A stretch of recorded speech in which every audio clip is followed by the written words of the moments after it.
नमस्ते बच्चों आज हम सूर्यकांत त्रिपाठी निराला की कविता उत्साह का शब्दार्थ, उत्साह कविता का अर्थ और प्रश्न अभ्यास देखेंगे। तो चलिए सबसे पहले उत्साह कविता की शब्दों के अर्थ देखेंगे। शब्दार्थ में सबसे पहला शब्द है धराधर, जिसका अर्थ होता है बादल। उन्मन का अर्थ होता है अनमने मन से। निदाग का अर्थ है गर्मी। सकल का अर्थ है सब। आभा का अर्थ है चमक। वज्र का अर्थ है कठोर। अनंत का अर्थ है जिसका अंत न हो। शीतल का अर्थ है ठंडा। छवि का अर्थ है सौंदर्य। उर का अर्थ है हृदय। विकल का अर्थ है बेचैन। अट का अर्थ है समाना। पाट का अर्थ है जगह जगह।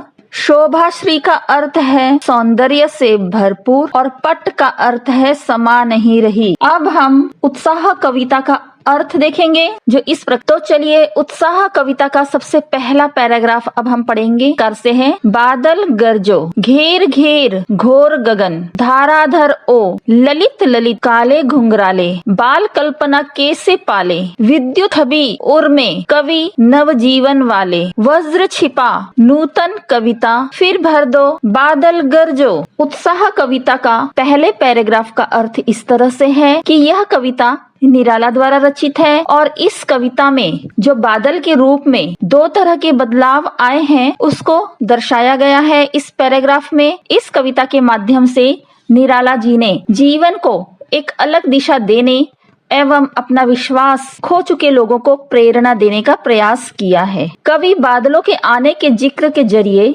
जीवन से निराश व हताश लोगों को यह उम्मीद देना चाहते हैं कि वे चाहे जो कुछ हो लेकिन अपने जीवन में या उनके जीवन में खुशहाली जरूर लौटेगी और अच्छे दिन जरूर आएंगे। हमें निराश या हताश नहीं होना है।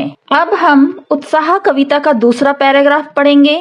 विकल विकल उन्मन थे उन्मन, विश्व के निदाग के सकल जन, आए अज्ञात दिशा से अनंत के घन, तप्त धरा जल से फिर, शीतल कर दो बादल गरजो। उत्साह कविता के दूसरे पैराग्राफ का अर्थ है कविता में उन्होंने यानी सूर्यकांत त्रिपाठी ने दूसरा अहम संदेश ये दिया है कि जिस तरह बादल बेजान पौधों में यानी जो मुरझा जाते हैं उनमें नई जान डाल देते हैं, वैसे ही मनुष्य को सारे दुखों को भूलकर अपने जीवन की नई शुरुआत करनी चाहिए और जिंदगी में हमेशा आगे बढ़ते रहना चाहिए। मुख्य रूप से निराला जी ने यह कविता हमारे भीतर सोई क्रांति को फिर से जगाने के लिए लिखी है। अब हम उत्साह कविता का प्रश्न अभ्यास देखेंगे।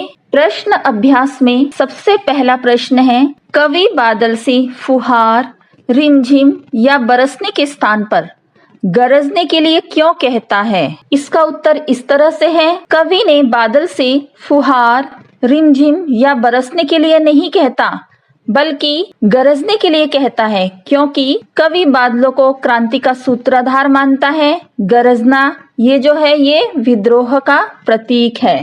प्रश्न दूसरा, कविता का शीर्षक उत्साह क्यों रखा गया है? इसका उत्तर इस तरह से है कवि ने गीत में बादलों के माध्यम से उत्साह का सृजन करने को कहा है। वह लोगों को क्रांति लाने के लिए उत्साहित करना चाहता है, इसलिए कविता का शीर्षक उत्साह रखा गया है। प्रश्न तीसरा, कविता में बादल किन किन अर्थों की ओर संकेत करता है? इसका उत्तर है कविता में बादल निम्नलिखित अर्थों की ओर संकेत करता है, जिसमें सबसे पहला है कविता में बादल नए कवियों के लिए कविता रचने की प्रेरणा और उत्साह के रूप में चित्रित हुए हैं। और दूसरा संकेत इस तरह से है कि कविता के अनुसार बादल मानव जीवन के दुख व परेशानियों का अंत करने की शुरुआत करते हैं। तीसरा संकेत है कि बादलों को जीवन में नवीनता और परिवर्तन का स्वरूप भी माना गया है। और अंतिम संकेत इस तरह से है